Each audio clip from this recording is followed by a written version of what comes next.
we have finished the counting primitive operations.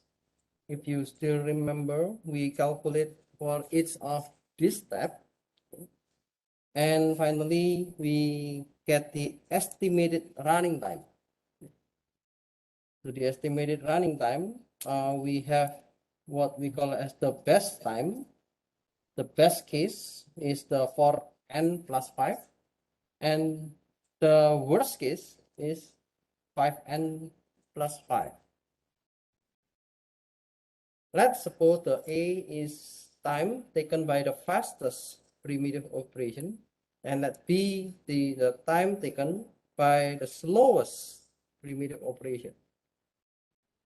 So we can say that the Tn is the running time. Okay. Let's suppose maybe we can say this is 5 minutes, okay, and this is, let's say, overall is 7 minutes, for example. Okay. So the running time is in between 5 and 7. So that's the simple way to see this equation. So this is the worst case, and this is the best case. And this running time, or the Tn, is bounded by two linear functions. How do we know this is the linear function?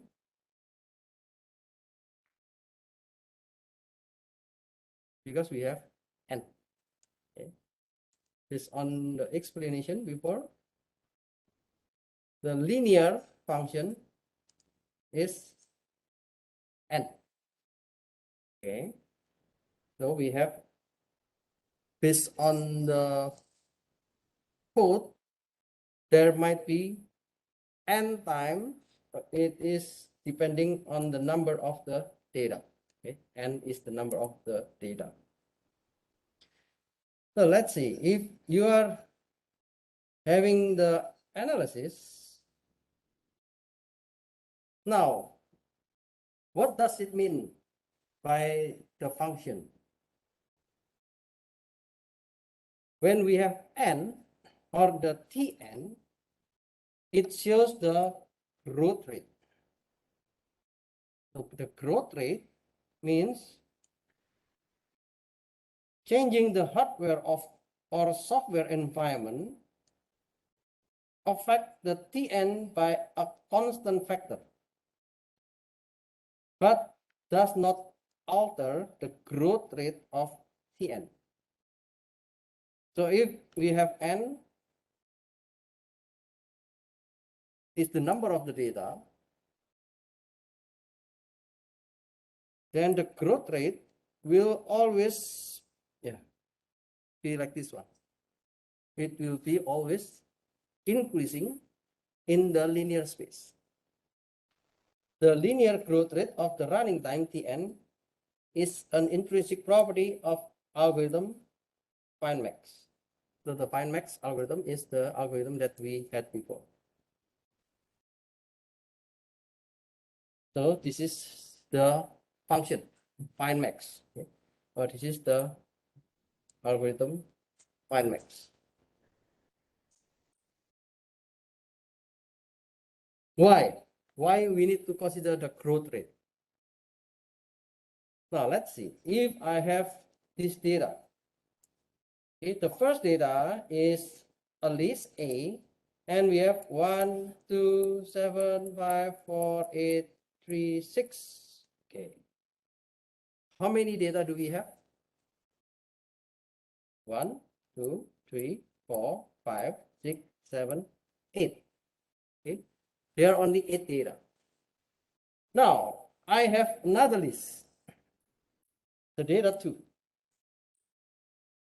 The data 2 is a list of salary from the population or from the citizen in Seoul. Let's say the citizen in Seoul is about 8 million people. Now you will have the salary, and then you will have the data in the list. Impact month, impact of shipment, impact some ship month, and so on. So we have 8 million data. Okay. Then we can calculate the running time. So here n equals to 8 because the number of the data is 8. What about here? N equals to 8 million. When we have the 8 data, we can just put into the n. When n equals to 8, so what is log n?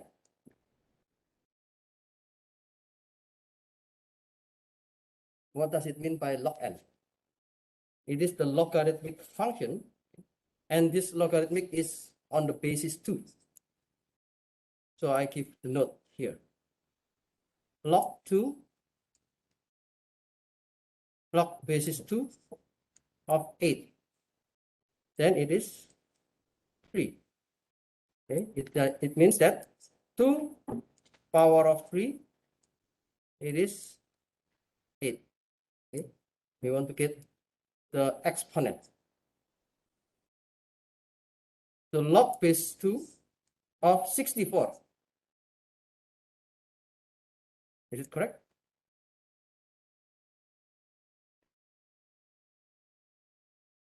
Okay, 2 power of 6 okay, is 64. Okay. So what we can check more is we can compare. If you have the algorithm with the log n,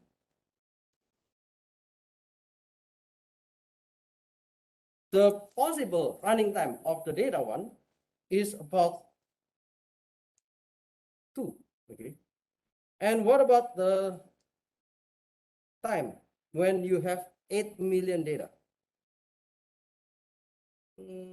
Yeah, maybe around, I don't know, maybe around 2 million something. Okay, yeah, yes, yeah, you can calculate later with the calculator. But when you have the data n,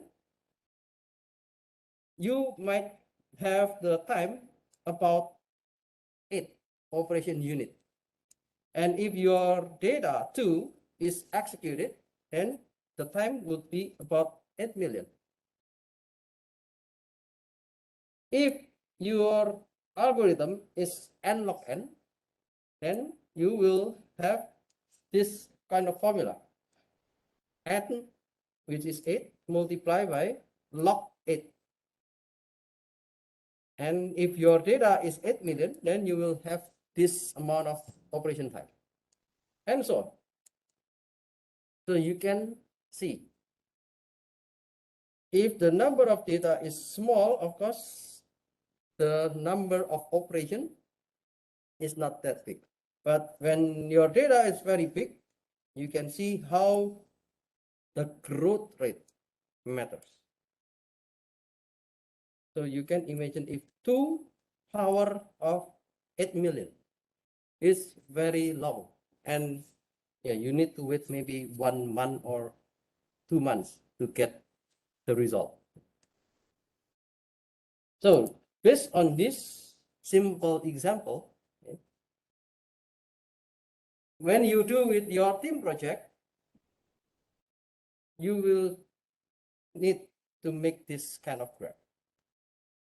So your team project will compare the algorithms. So every team, every team member should make one algorithm. What is the algorithm? Yeah, you can choose. You can discuss with your friends. And if your team member are 4, it means you will make 4 different algorithms. And then you will compare the result like this one. In this example, I would like to show 2 algorithms. So the insertion sort and merge sort. Okay. So this one is the running time. The running time means I make the Python code and then I run the Python code in Jupyter Notebook or in the Python environment, and I have this amount of data, 0, 50, 100, 150, 200.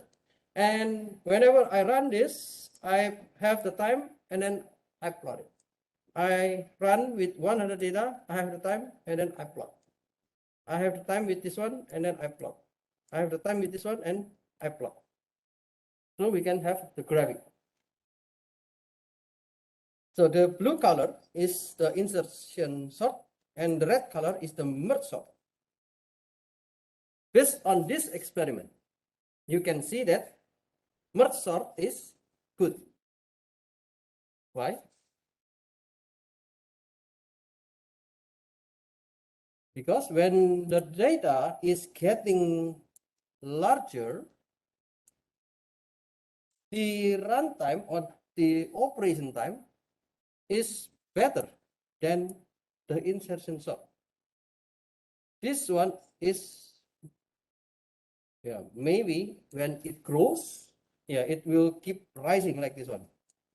But the red color, when it grows, it's still less than the blue one. So I can say that, I will choose the merge sort if the number of data is big, then the time is still less than the insertion sort. Now, you can see this one based on the runtime. But how if you want to check based on the operation from the algorithm analysis? From the algorithm analysis, the insertion sort is n power of 2 divided by 4. If you do the analysis of the merge sort, it will give you n log n. Yes, 2 multiplied by n log n. So based on this function, you can see from this one. What is n log n? Here is n log n. What is n power of 2? This one is n power of 2. So which one is better?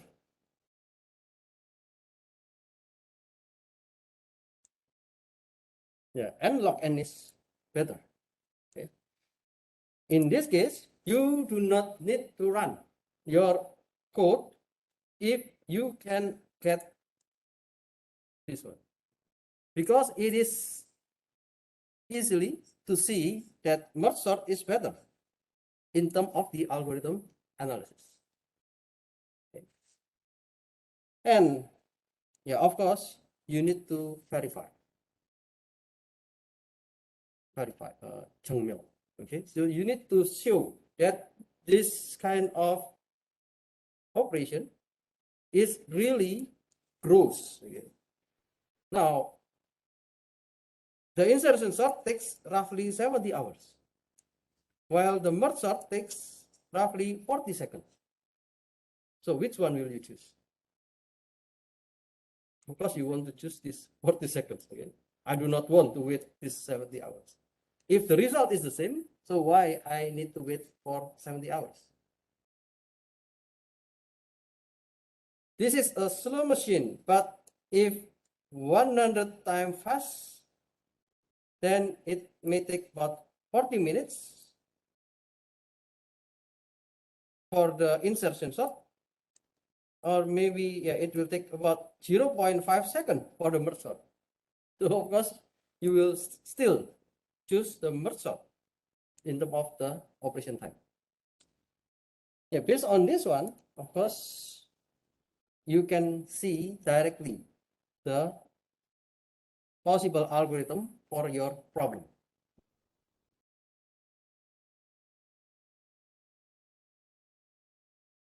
Whenever you do this algorithm, therefore you need to prepare your data, because the data is also important when you want to run your algorithm. Suppose you want to do the sorting, insertion sort, merge sort. Of course, you need to prepare the data, and then let's say you have 1 million data, then you can do splitting the data, for example. And you can do with this kind of experiment. For your team project, I will explain more on Monday. I hope that you can prepare real data. If you have a real data, that will be good to do the experiment. So maybe you can try to search from now, because the team project proposal will be until the mid-exam. So you can have some idea before writing the proposal. So the constant factor, let's see this one. Whenever we have the function, let's say the problem on the find max function, we have for n plus 5. We call this is the constant. 5 is constant. The growth rate is not affected by constant factor. So the constant factor, maybe if you understand the linear regression. In the linear regression, what is the code? So the linear regression. So we have the ax plus b. Okay. So when we have this equation, it means we have the p as the constant factor, and then a is some coefficient to determine what will be the y whenever we have the value x. So the constant factor here, the p, is somehow determining the first location or the first position when the x equal to 0. But it doesn't matter. You have 5, you have 10, you have 100. What we want to see is the growth rate. When you start here, if it is linear, the shape is like this one. When you start here, the shape is also the same. So the constant will not affect too much. And also lower order term. What does it mean by lower order term? Let's say we have like 5 and power of 2. Okay, I cannot write. This is n power of 2. N power of 2 plus n. We call the n is the lower order. This is the higher order. When we have the n power of 2 plus n, actually this will not be so effective to calculate, because we can see that the growth will be n power of 2. Therefore, these two will not affect too much on the operation time. We just want to see the worst case, and the worst case is the higher order.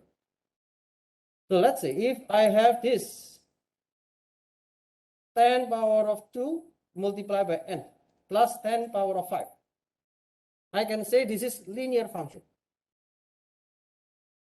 because I just consider the n. I have 10 power of 5 multiplied by n power of 2 plus 10 power of 8 multiplied by n. I can say this is quadratic function. So I don't need to care about this linear. I just care with the higher term.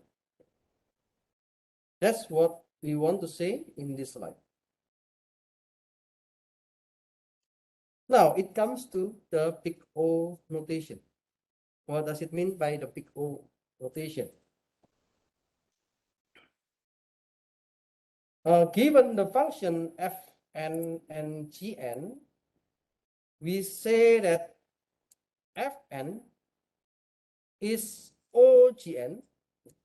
So fn is a function and gn is a function. We say that fn is OGN if there are positive constant c and n0 positive. We can say positive such that this condition fn is less than or equal to the c is any constant multiplied by gn for every of n which is greater than equal to n0.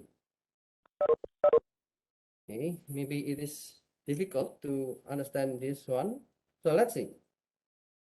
I have the fn here. I have a function. The function is 2n plus 10. And I want to say that this function is on. So the function is on. How we can get the on? On is the, we have the n here. It means we have the function of gn. The function of gn, we want to say it as n on the linear. So I want to know whether the fn is really a linear function or not. First, I can do checking 2n plus 10, which is lower than equal to c multiply n. You can do with the arithmetic operation. I would like to check, yeah. So this one, 10 less than equal to cn minus 2n. So I can do, yeah, just like this one. So c minus 2 multiplied by n greater than equal to 10. So we have the n like this one. N is greater than equal to 10 divided by c minus 2.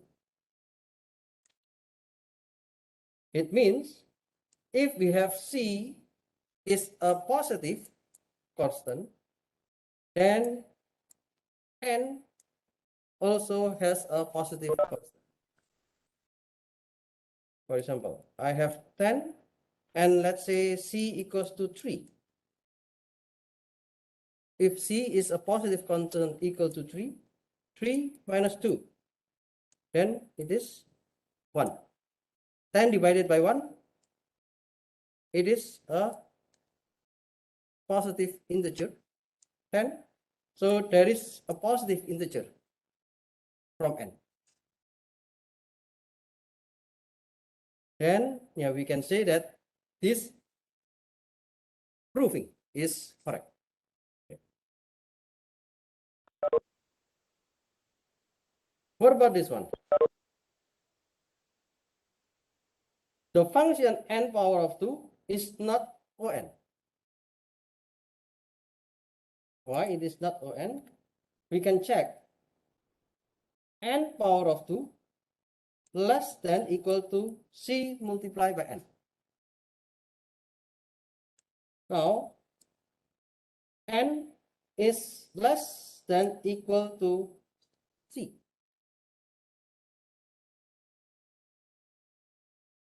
The above inequality cannot be satisfied since c must be a constant.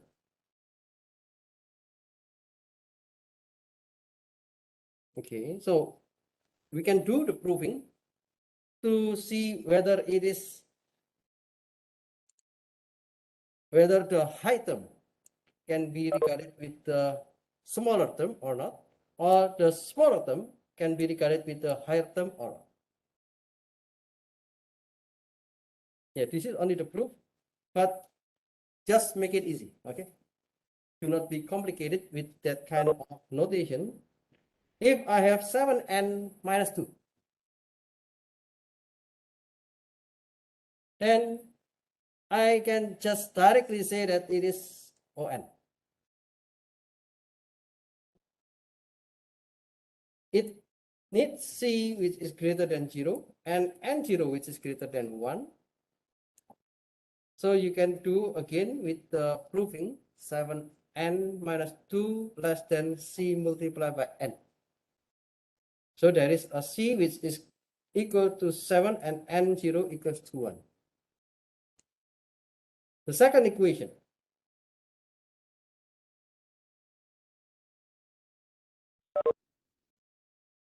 If we can see this one, yeah, it is ON. With the theory that we have before, you can just think that the constant will not affect, and then the lower term also will not affect. So we can just think that, yeah, this is O and power of 3.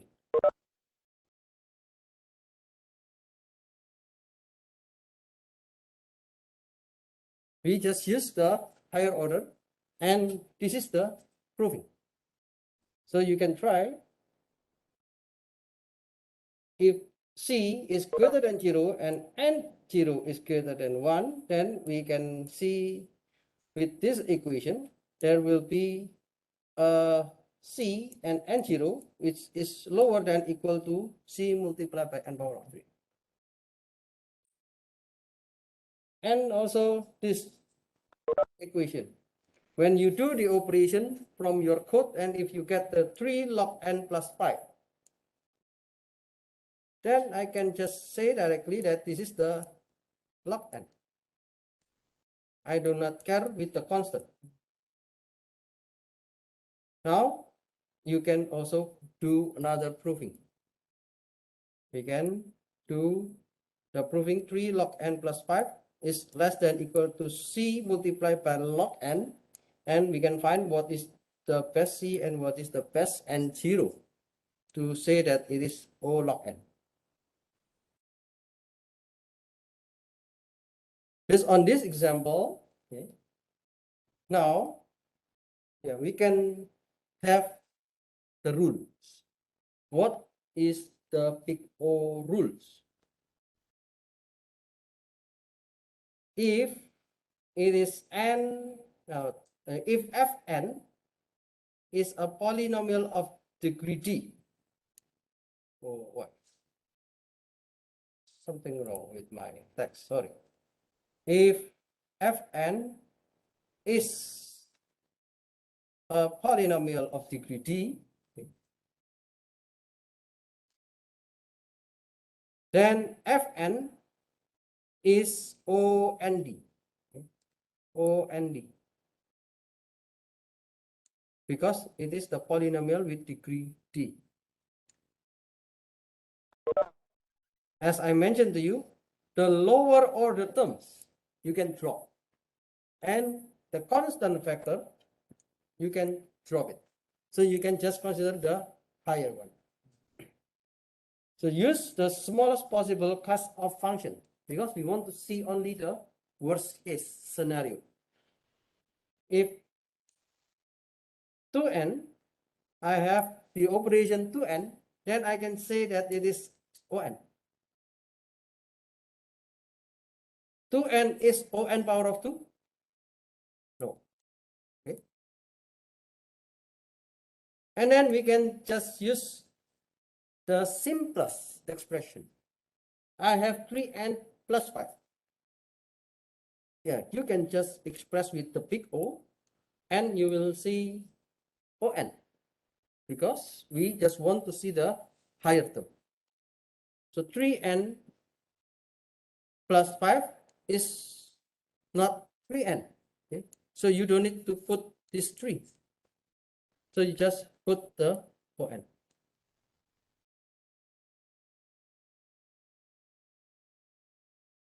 So we call this is the asymptotic algorithm analysis. The asymptotic analysis of an algorithm determines the running time in big O notation. To perform the asymptotic analysis, we find the worst case number of primitive operation executed as a function of the input size. Okay. Worst case. Okay. And we express this function with the big O notation. So this is the two important things for the asymptotic analysis. So for example, we already know about the find max algorithm that we did before. Instead of saying that, okay, the operation is for n plus 5. You don't need to say for n plus 5. We just need to say that it is On. Since the constant factors and the lower order terms are eventually dropped anyway, so we can disregard them when counting primitive operation.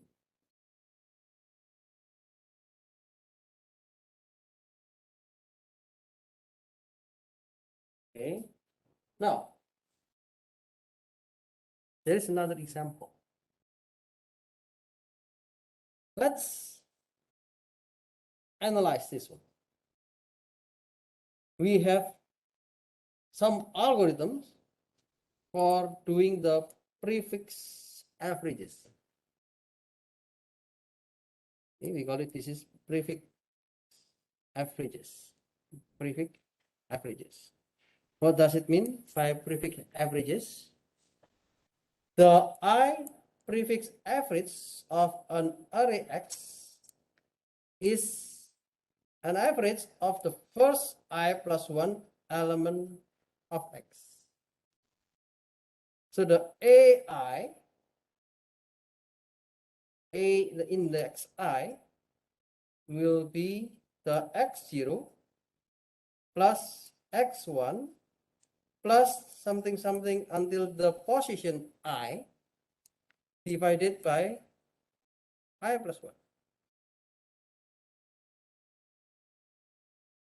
I can say like this one. If I want to know the index 3, okay, what is the meaning by the index A index 3? It is the A index 0 plus A index 1 plus A index 2 plus A index 3 divided by I plus 1, 3 plus 1. So it will be divided by 4. So this is the average. Okay. This is the average until the index I. So computing the array A of prefix averages of another array X, it has the application to the financial analysis. So if you are doing the trading with stock, so if you do the investation, tuja, or doing the crypto something, yeah, you can also use this kind of prefix averages. Now this, yeah, just show the graph. Let's see the algorithm. When we have the first prefix averages, you may have this following algorithm. We have a function, and the function, we call it, this is quadratic. What is quadratic? Yeah. This is n power of 2. Okay. Quadratic. Okay. N power of 2. N power of 2. Okay. Now you can see this one. You can check the operation one by one. N equals to length S. This is 1. This is 1. So I can say this is 2. But as we learned before, we can drop the constant. Okay. So we do not care about this one. What about this one? This is also 0 multiplied by n. So we want to create a multiple numbers in a list. Yeah, 0 as the number of the length. And yeah, this is just creating the list. So it will take only the operation 1 and 2. So 2. And it's also not that effective. Now we have for loop. We will run until n. And yeah, it is n time. Total equals to 0. Okay, so this is only one operation. We have I in range j plus 1. So j is a variable from this one. J will be from index 0 until n. Okay. So if j is in the range, it means yeah, j at the end will be the same with n. So the worst case is n for this one. So n multiplied by n times. This will be n times. Then n multiplied by n, it will be n power of 2. Okay. Yeah, you can check later when you calculate this algorithm.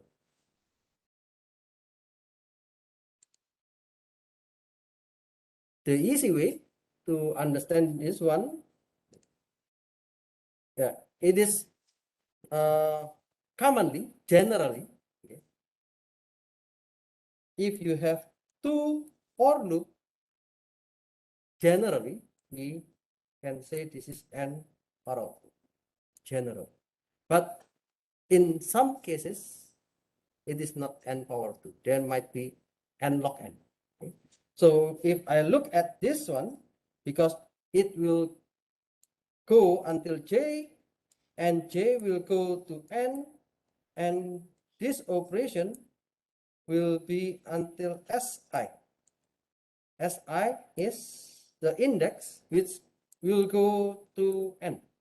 Then I can say that this is n power of 2.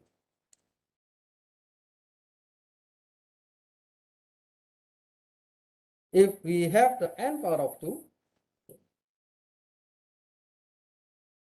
yeah, of course you can check whenever we have the prefix 1, the O, yeah, the running time, if the data is 1, yeah, it will go to the next and the next data until n times. Okay, the sum of the first n integers is n multiplied by n plus 1 divided by 2. So let's say this one, the first n integer. So I want to see the first 4 integer, for example.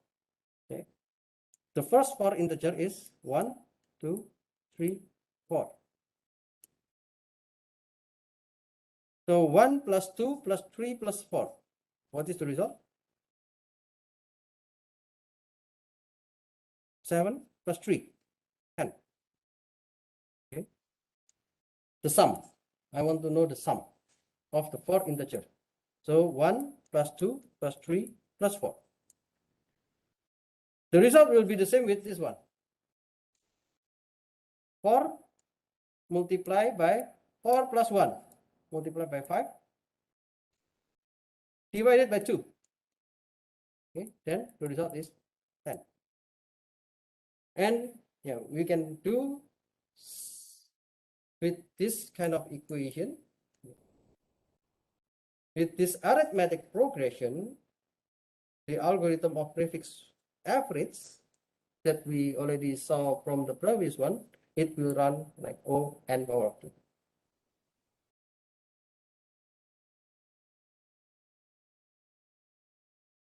If you have this prefix 2, oh, maybe the line of the code seems better because the line of the code is shorter.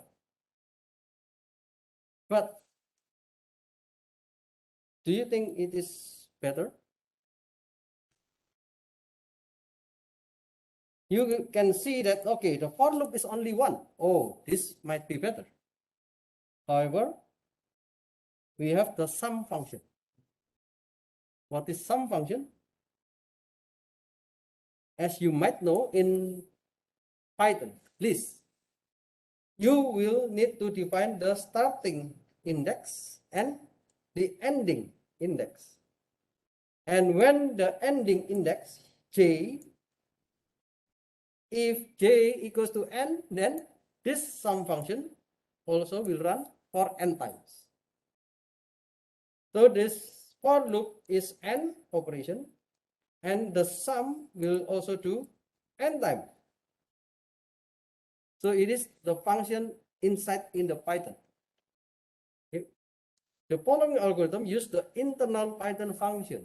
So this internal Python function also have another loop. That's why we have n and n. The prefix average 2 is still O n power of 2. Now we have the third algorithm. I can see this one is the linear time. How? Okay. If you look at this one, this one, this one, this is the primitive operation. Okay, if it is primitive operation, you can just say that this is the constant. You can drop it. Now we have loop. Okay, we have a loop n. So this is n time. Total plus equal sj. So it is only an operation, primitive operation. And then the aj equals to the total divided by j plus 1. Oh, this is simple. This is also another primitive operation. So using this kind of operation, you have only n time. That's why we can say this is On. Now, among those three, which one is the best? The third one. Okay. So we can say that I will choose the prefix 3 because based on the big O notation, it is the best one. The results are the same, prefix averages, but the operation time is the lowest one. Okay.